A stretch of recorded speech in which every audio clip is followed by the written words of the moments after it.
I can't I'm remember. terrible with that stuff. Can't remember what I had for breakfast yesterday, but I got you there. Wow. Hey, that gives me an idea, though. I wanted to ask you about this. Our visit with Greg Brown of the Pirates, brought to you by A&A Construction. The typical bucko day in spring training, what is that like? I mean, you roll in, you get your breakfast there, you have your breakfast ahead of time. How does a Pirate go about filling out his day when he's in spring training? Well, Pirate players, the two different shifts, really, when it comes to spring training. When they report to Pirate City, which is the minor league complex that's been there since 1969. It was like an old Holiday Inn that they refurbished and renovated many years ago. But it's a gigantic complex.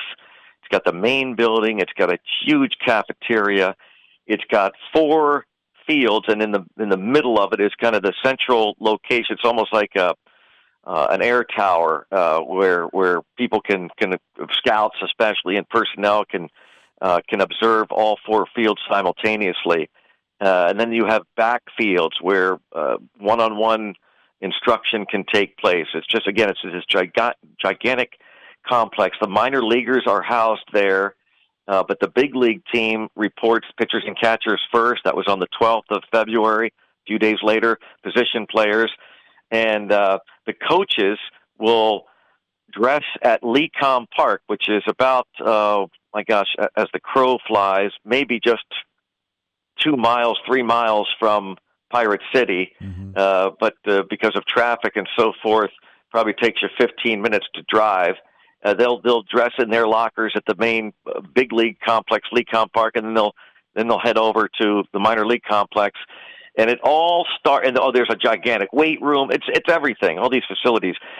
When spring training begins, all the players report there. They dress there, and it's bright and early in the morning. I think the first workout is 9 a.m., and most of the players are supposed to be there by 7.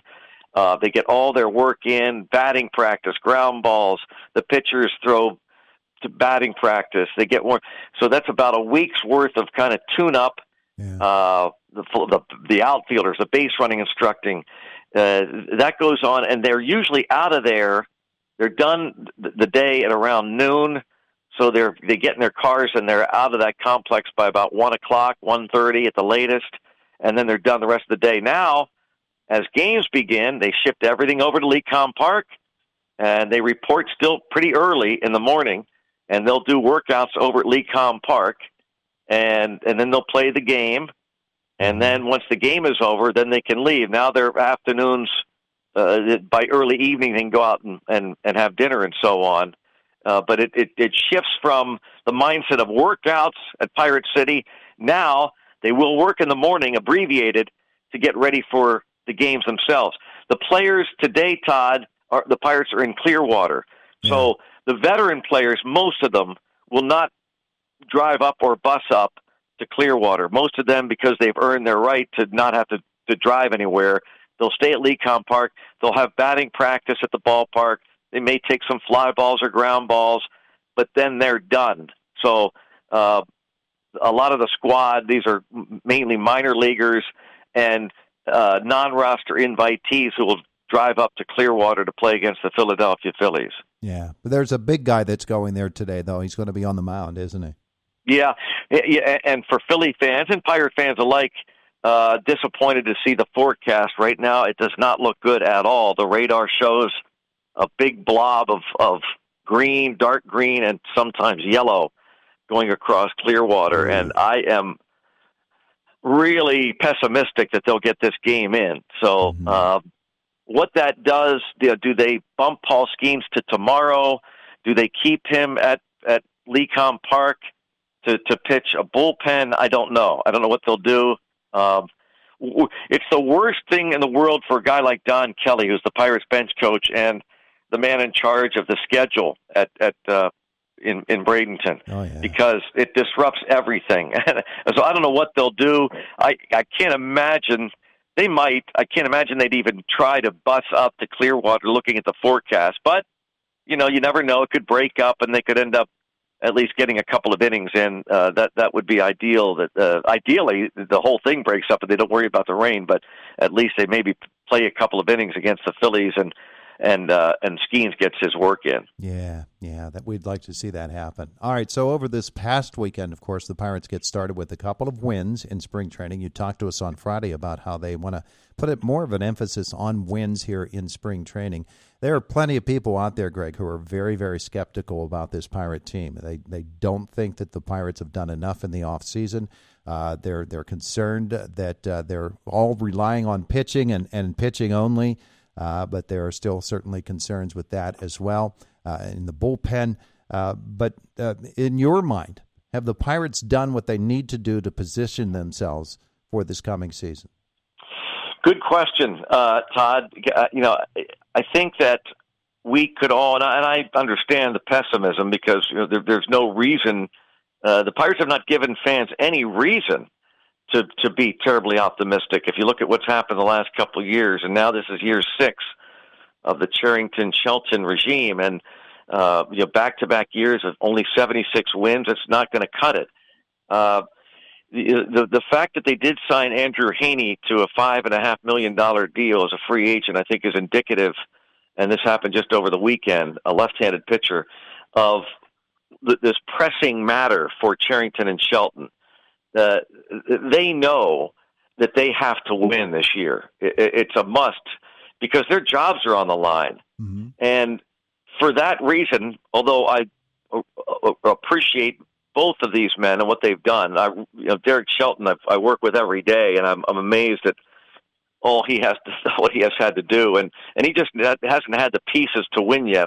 He says he's got what it takes now to win. He told the players that last Monday when he addressed the whole team. We have now in place. The process is over in so many words. That's all we've heard about. Process.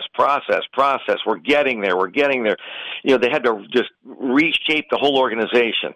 And they've had 5 years now to do it. And now it is time to win. The talking is over. Mm-hmm. It's time to win. He believes it. I believe that they do have the pieces. You mentioned the pitching. The Pirates are going to win by pitching and defense. Of course they need to score just enough runs. How are they going to do that when they didn't really make major changes? Well, a major change for the Pirates will be a healthy Ke'Bryan Hayes, number 1. Mm-hmm. Number 2, O'Neal Cruz, freed up to play center field every day and not worry about, throwing the hardest to first base. And this is not derogatory, but to show off that arm at shortstop and to outdo all the other players. No, he's out there now, roam center field. And you still have to think about that, but it's a different mindset entirely. Brian Reynolds goes to right field, going to be fresher on his legs at PNC Park. The second base position will be Nick Gonzalez every day with Adam Frazier joining the team, a left-handed bat complement. Tommy Pham, veteran left-hander. Now, Tommy Pham, his 25 home run days are over, but he's still a veteran, gives you a major league at bat. I think a good chance we see either a guy like Jack Sawinski or Joshua Palacios spell him out in left field. Mm-hmm. Joey Bart knows he's going to be the starting catcher every day. Andy Rodriguez is back. You can look at him right now. He missed all of last year with Tommy John surgery, but here's a switch hitter with a live bat. You can just see it's different. There's a reason why he was one of the Pirates' top prospects after he was traded over from the Mets a handful of years ago. There's enough out there to score enough runs when you have the starting pitching and the bullpen that they've put together to win a ton of ball games this year if I'm the Pittsburgh Pirates. Looking forward to that kind of an effort from the Buccos. That should be a heck of a lot of fun. Speaking of a heck of a lot of fun, you seem to have a lot of it yesterday. You and Blassie together again. I'll tell you what, that guy is incredible. He's unbelievable. I mean, I marvel at his, I think he's going to, I could be wrong. He's 82 or 83 coming up in a couple of weeks, and he's just an absolute freak. I mean, he goes out there and I think he broke 90 the other day on the golf course. He's as strong as an ox.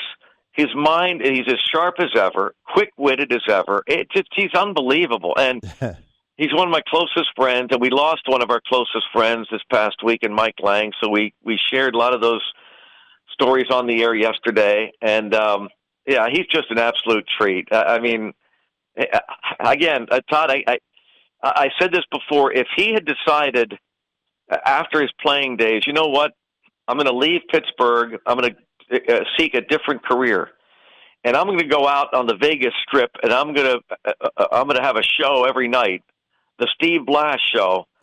He'd be a multi-millionaire because he's just as funny as can be. He's got unbelievable stories.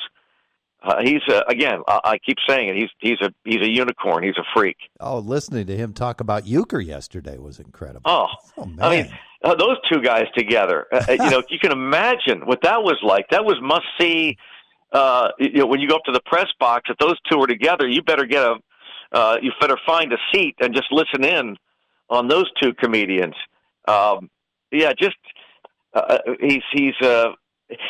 What's funny about Steve is, and what I appreciate most about him, is that kind of like Euchre.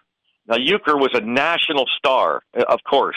Johnny Carson, Mr. Belvedere, Major League. He was just absolute star to go along with his time in the booth with the Milwaukee Brewers.